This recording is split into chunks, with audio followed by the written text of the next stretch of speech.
देख रहे हैं एनएनसी न्यूज। तेलंगाना में कांग्रेस को 10 और बीजेपी को 4 नशिस्तों पर कामयाबी। इंटेलिजेंस की रिपोर्ट में इंकशाफ, बीआरएस को 2 नशिस्तों का इम्कान। तेलंगाना लोकसभा चुनाव के सिलसिले में तमाम अहम पार्टियों ने तैयारियों का आगाज कर दिया है। बरसरे इख्तिदार कांग्रेस के अलावा बीआरएस और बीजेपी की जानिब से ज्यादा नशिस्तों पर कामयाबी पर तवज्जो मरकूज की गई है। तीनों पार्टियों ने खानगी इदारों के जरिए सर्वे का एहतमाम करते हुए उम्मीदवारों का इंतखाब किया है। रियासत में कांग्रेस को बरसरे इख्तिदार आए महज 3 माह गुजरे हैं, लिहाजा पार्टी टिकट के ख्वाहिशमंदों की कोई कमी नहीं है। दूसरी तरफ अपोजिशन बीआरएस के कई कायदीन ने लोकसभा में हिस्सा लेने से गुरेज किया है। पार्टी की पेशकश के बावजूद कई कायदीन ने मुकाबला से दूरी इख्तियार कर ली है। बीजेपी को भी उम्मीदवारों के इंतखाब में दुश्वारी पेश आई। वजीर आजम नरेंद्र मोदी ने जनूबी रियासतों में तवज्जो मरकूज की है और उम्मीद की जा रही है कि तेलंगाना में बीजेपी का मुजाहरा बेहतर होगा। यूं तो खानगी इदारों और टीवी चैनल्स के ओपिनियन पोल में कांग्रेस को जायद नशिस्तों पर कामयाबी की पेशकयासी की गई है, लेकिन बीजेपी और बीआरएस ने ओपिनियन पोल्स को मुस्तरद कर दिया है। इसी दौरान इंटेलिजेंस की जानिब से भी हुकूमत को सर्वे रिपोर्ट पेश की गई, जिसमें कांग्रेस को 17 में से 10 नशिस्तों पर कामयाबी की पेशकयासी की गई है। बीजेपी को 4 और बीआरएस को 2 नशिस्तें हासिल हो सकती हैं। मजलिस को अपनी रिवायती नशिस्त हैदराबाद से कामयाबी की पेशकयासी की गई है, लेकिन इंटेलिजेंस ने मजलिस उम्मीदवार की अक्सरियत में वाज़ेह कमी का इशारा दिया है। बावसूख जराये के मुताबिक इंटेलिजेंस रिपोर्ट में कहा गया है कि अगर कांग्रेस पार्टी हालिया दिनों में अमल की गई जमानतों की बेहतर अंदाज में तशरीह करती है तो इसे मजीद 2 नशिस्तों पर कामयाबी हासिल होगी और जुमला 12 नशिस्तें हासिल हो सकती हैं।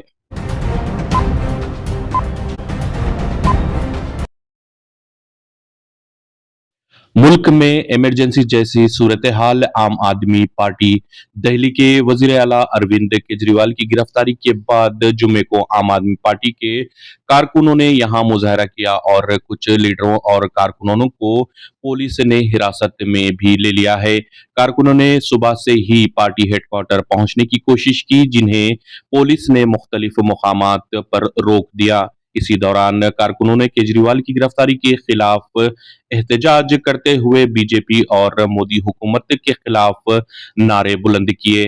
पुलिस ने पार्टी के सीनियर लीडरों, वज़रा, एमएलएस और काउंसलरों के साथ कारकुनों को मुख्तलिफ मुकामात पर गिरफ्तार कर लिया है।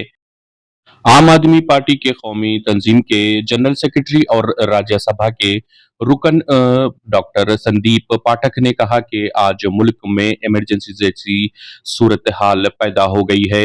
वजीर आजम नरेंद्र मोदी और बीजेपी तमाम अपोजिशन जमातों को खत्म करने के लिए इनके लीडरों को या तो जेल में डाल रही है या इन्हें डरा धमका कर अपनी पार्टी में शामिल कर रही है।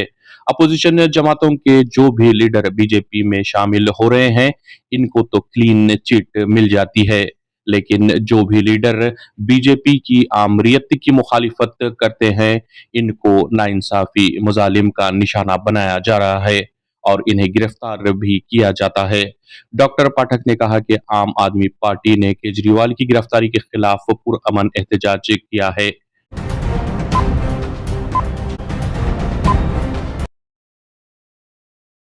दुनिया के 20 खुशहाल तरीन और पुरअमन ममालिक। आज दुनिया के बेशतर ममालिक दहशतगर्दी, जंग, महंगाई और सियासी उथल पुथल से पुर नजर आते हैं, लेकिन ऐसे पुरआशोब और गैर यकीनी के माहौल में हम यहाँ ऐसे 20 ममालिक की फेरिस्त पेश कर रहे हैं जहाँ अवाम सुकून के साथ अपनी जिंदगी गुजार रही है।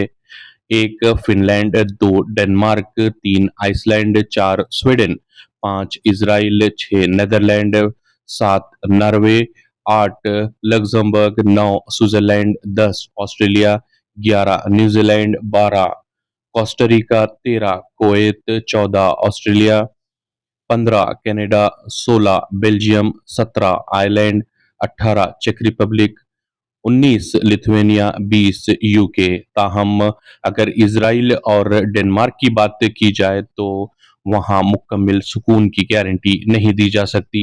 7 अक्टूबर से इजराइल ने गाजा का जो हाल बना रखा है, इसके बाद खुद इजराइल में अवाम नेतन्याहू के खिलाफ एहतजाजी मुजाहरे कर रही है और दूसरी तरफ डेनमार्क में हजरत मोहम्मद सल्लल्लाहु अलैहि वसल्लम के कार्टून्स बनाने के वाकयात ने इस मुल्क में बदअमनी की सूरत हाल पैदा कर दी है।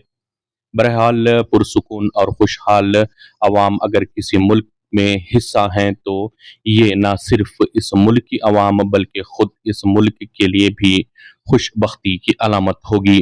आजकल हमारा वतन अजीज यानी हिंदुस्तान इस फहरिस्त से कोसों दूर है। नाजरीन, हमारे YouTube चैनल को सब्सक्राइब करें और फेसबुक पेज को फॉलो ज़रूर करें और हमारे वीडियोस को लाइक और शेयर ज़रूर करें ताकि आपको देश और दुनिया की ताज़ा खबरें हासिल होती रहें।